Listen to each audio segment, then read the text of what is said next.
Hello, Matthew. Yeah, and I'm Amogh. You're who? Amogh. Hi. Nice to meet you. Amogh. Cool. We would like to interview you, if that is okay with you. No, you must not. You must never. I disallow it. Okay, then. Of course, that's why I'm here. Yes, let's do this. Okay, let's start it off. Thank you for waiting.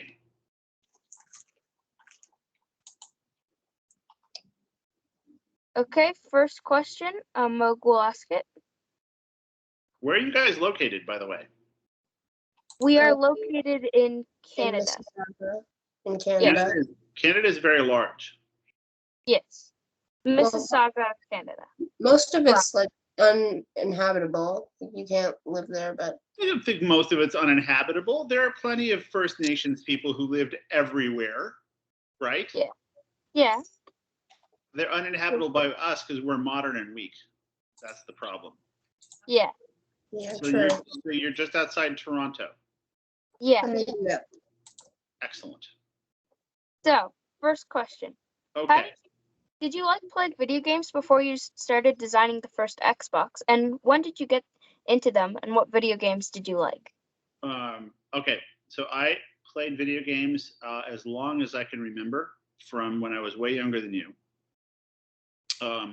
From the beginning of the release of the first video game console, which was the Atari VCS. Have you ever heard of that? Yeah. I'm sure you've heard of Atari, but the VCS was the first console that used cartridges that had different games. I played that when I was very young, and the only thing I wanted to do was to make my own games. I thought playing games was fine, but I really just wanted to make games. And so then I started programming games on the computer. And then there was a console crash, and there are no more consoles for a while. And then Nintendo released the Nintendo Entertainment System, and then the console business started, right? The NES, yes, right, with Zelda and all those games. Yeah, we have an SNES, actually. Super Nintendo, yes. Do you know the engineer who designed those recently passed away? But he was an incredibly cool guy, and he was my friend. And he was one of these very special people who could imagine how cool it would be to use electronics for fun. And he had to convince a lot of people in Japan to do that, because the idea of making electronics just for fun was crazy a long time ago. People didn't think like that would be a really good idea. They thought that like you were just wasting your time. Oh, you silly man. Electronics should be used to run traffic signals or to run the stock market. Why would you ever use a computer to do something fun? And he convinced them to do that. Oh, that's cool. Yeah. All right. So how did you come up with the design for the original Xbox? Well, so people who make games use all sorts of different tools in order to make them, right? They use art tools and music tools, programming tools, right? And at that time in 1999 or 1998, which probably seems really like a long time ago, when I think there were still dinosaurs on the earth in 1998, just you should look that up. But people used the PC to make games for PlayStation and for Nintendo, right? And so what you would do is you'd work on your game on a PC, like with a keyboard and a monitor and a mouse and everything. And then you would use special software to cram it into the PlayStation, or cram it into the Nintendo, or cram it into a Sega. And my idea was, why not just skip that step and make life easier for the people who make games, and have the PC itself become the console, so that same hardware you use to make the stuff can be the hardware that actually plays the game.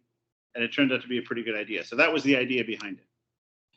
And if you make games, this makes a lot of sense, because the process of like having to cram it into another system is really hard, and it makes it so that you can't be as creative. Like, it's not as much fun to make games. So if you make it more fun to make games, then the games are better. And that was my whole idea. That was it. To making games fun. Yeah.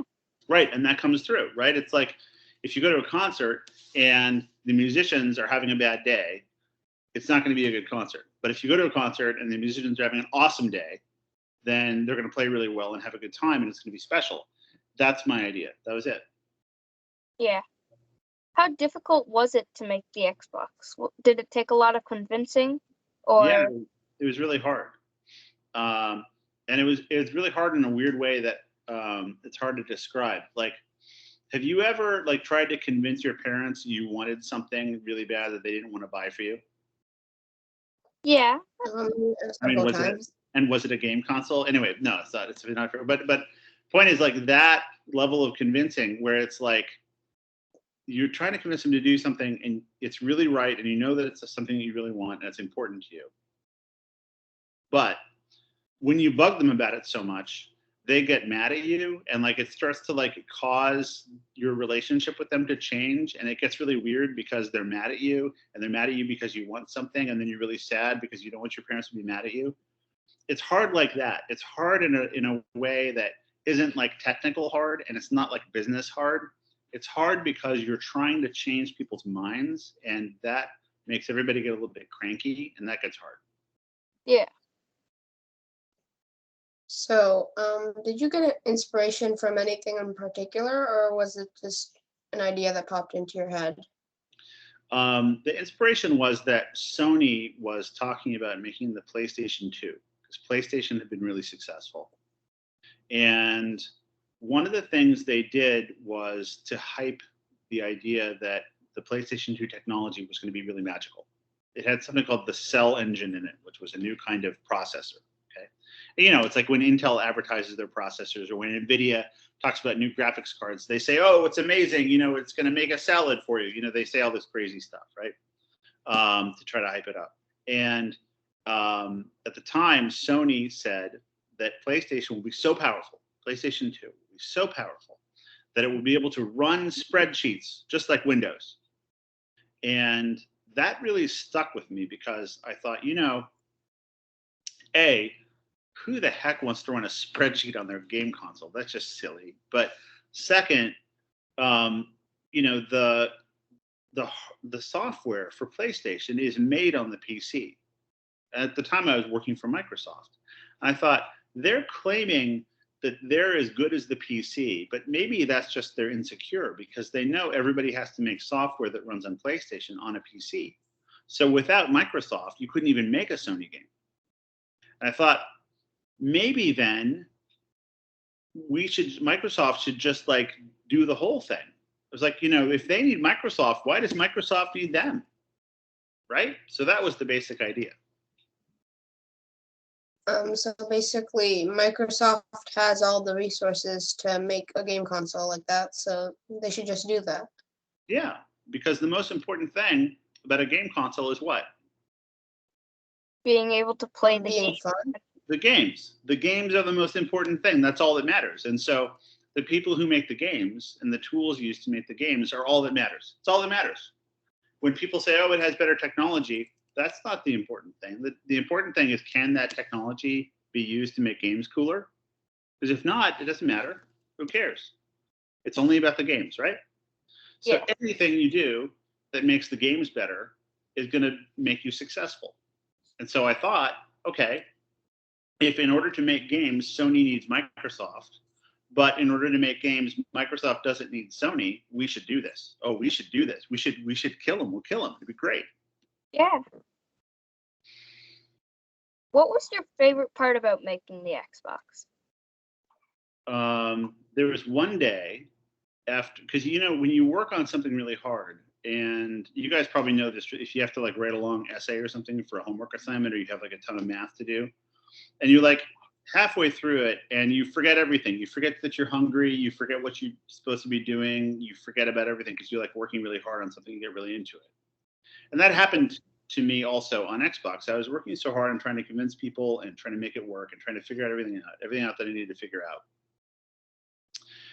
And then something happens, like your mom walks in and says, "Oh, it's dinner time," or like a friend sends you a text or something, and you remember that you have a life, and you're like, "Whoa! I was totally in the middle of this thing." And so that happened to me on Xbox in Japan when I was worried about so many things, and I was always upset and concerned and worried that things were going to work out. And I thought, maybe this was all going to fall apart, and Sony was going to kick our butts, and we were dead. and I was working so hard, and you lose perspective. And I was on the subway going somewhere, and I got out of the subway station with my friend Kevin, who was the first guy I ever told about the idea of Xbox. And the entire subway station was covered in posters for the Xbox. And so I got out of this train, and everything was green with the Xbox logo.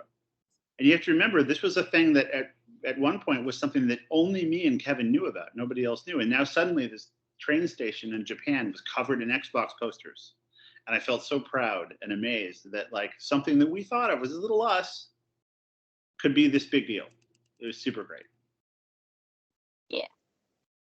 So, what do you think of how like video games have evolved? I mean, a lot of things have improved, but you could say that some things have changed, like the excessive monetization.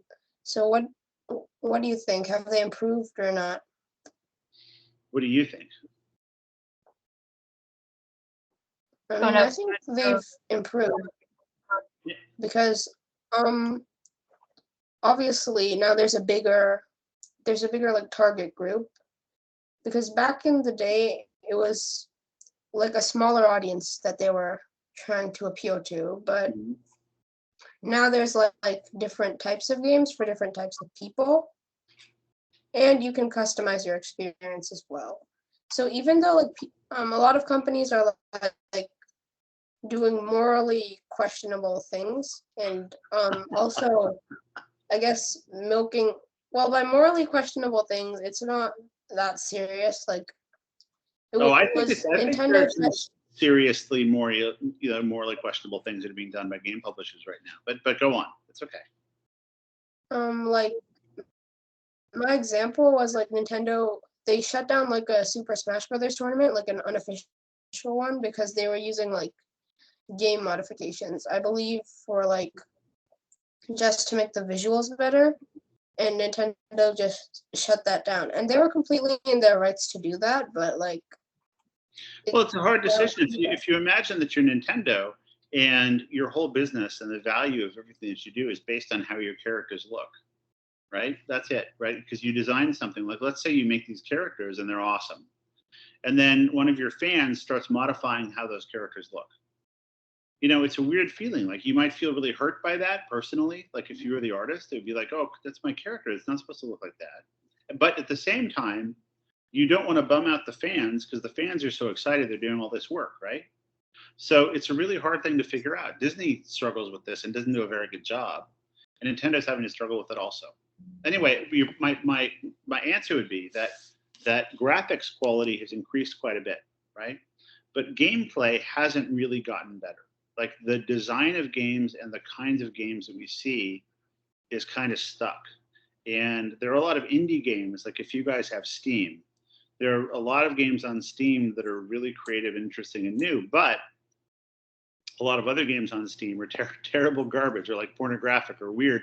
And so, it's kind of hard to find them. And so I would say that the technology of games, like, and I want to say like the easy stuff, like the quality of the visuals and sound and stuff. I know that stuff isn't easy, but it's like obvious stuff. Like increasing the visual quality of something is something you can imagine doing, or getting better voice acting, you can imagine doing it. So that's stuff that can be done. The hard stuff is, what is the future of game design? Like how should a game evolve? Like, we all saw like the advent of like first person shooters, and then we see the advent of co-op play and of Fortnite style gameplay, right? Like King of the Hill. And RPGs and yeah. Okay, so those are innovations in gameplay, but those are really old. Like, where is the next innovation in the way that a game plays? So you see like Minecraft, right, was really innovative, really, because it had a new kind of gameplay, but the visuals were terrible. People were like, oh, these visuals are terrible, right? But the gameplay was strong enough that it didn't matter. You didn't care about the visuals, right? And that's the special thing about games. Movies look great. Movies have great graphics, but they're not interactive. The special thing about games is gameplay. The special thing about games is what it feels like to like have agency, to be able to modify the world and be there in the world. And I don't see that progressing as fast as I wish it would. That's it. That was a really long answer. It's really boring. I'm saying boring stuff. I'm sorry. No, I feel like it's interesting. However, like a long time ago with like the NES and the SNES, with those consoles, most of the games were just like kind of basic adventure games, and then obviously there were some combat games like Street Fighter. But nowadays we've got like open world games and stuff.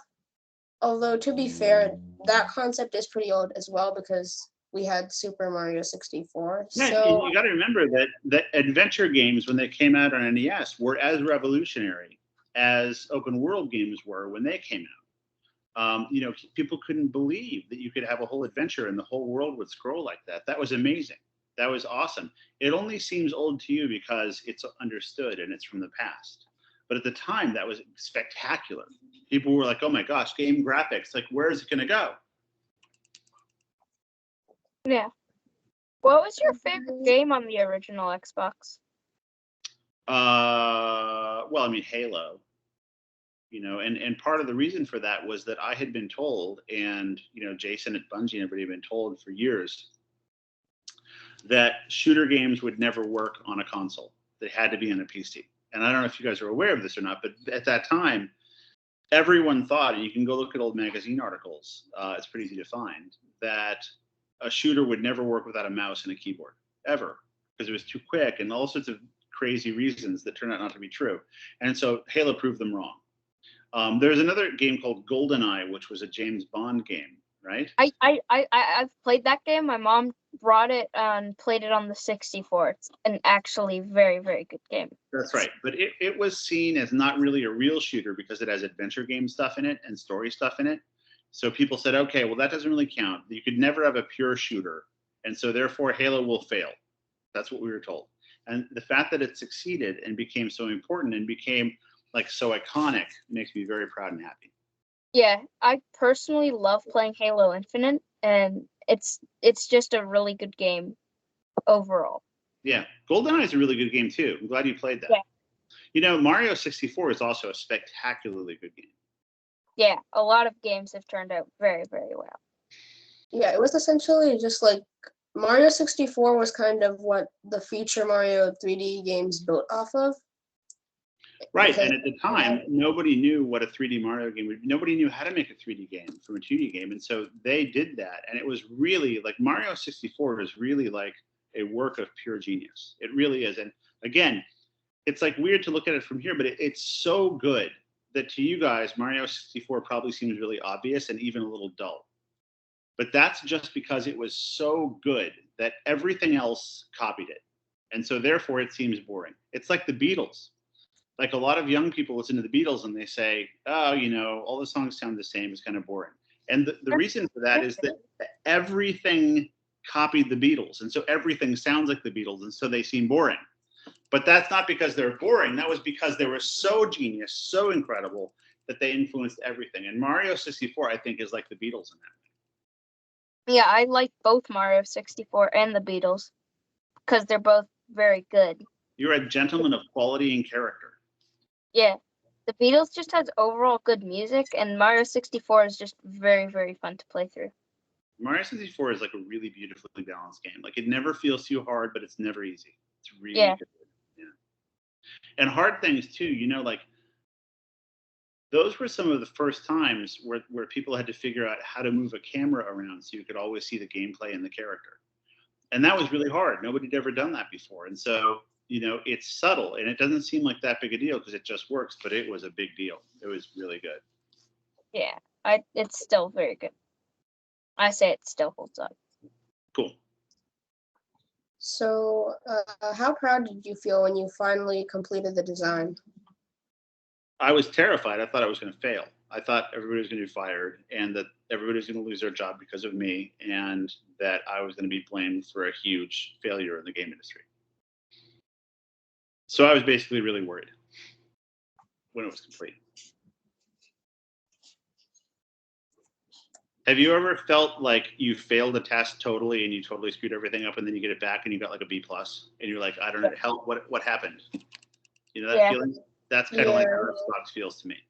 Because I was so worried that it could never work. And we were going up against Sony, which seemed like crazy. Like Sony, PlayStation. Well, who goes up against PlayStation? That's crazy. Yeah, just today I was playing a quiz game in class for like a project, and I accidentally misclicked the so-called wrong answer. Thought I was totally gonna fail, and then somehow got it right. There you go. So that's And how it's just that's how it felt to me when Xbox shipped. it's just like a rush of relief. Yes, that's exactly right. And lastly, did you feel rushed while making it? Yeah, well, because we were behind PlayStation, and so we had a lot of catching up to do. Yeah. Yeah, I Thank guess that's the end. Thank you. Oh, hey, it's Yeah. really nice to meet you guys. I hope that I gave you good answers. Yeah, thank you again. We cannot express how thankful we are for this, and have a good night. All right, stay warm. Don't freeze to death, and certainly don't go to any uninhabitable places. We will. Right. Okay, take care. Bye. Bye.